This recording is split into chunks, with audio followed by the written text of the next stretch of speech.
I do think that the PR profession has greater legitimacy today than it did 20 or 30 years ago.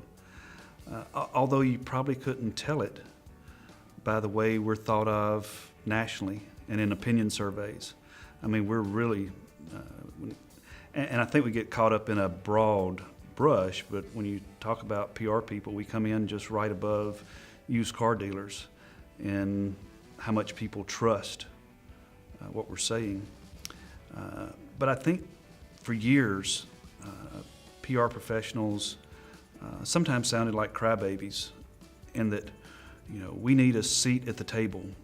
We need to be part of the management function. We need to be part of, decisions made by the corporation. Instead of making the decisions and telling us that you made it, let us be part of the decision.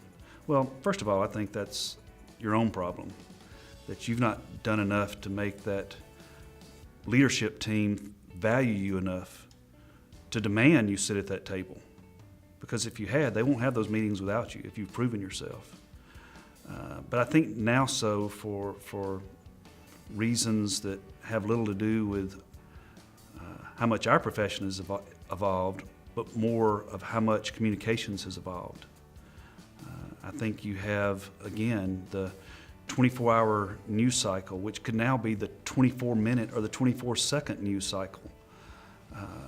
And because, again, of social media and all the other things that affect reputations and brands, then, and I think those folks that are now achieving some C-level of leadership in corporations grew up with understanding public relations. They didn't have to go to school. They saw the effects of what good public relations can do. 20 years ago, when cell phones weren't prevalent and people first started using them, there was great predictions that would be the cause of most accidents, people talking on their phone. And for a while it was, because people didn't know how to do it. But my kids grew up talking on their phone and driving. And it's just what they do, and they've never known anything else. I think you can say the same about those people that are reaching the C-level management parts of organizations today. They've seen what public relations can do. They have seen the difference it can make, not only to their company, but to their individual careers.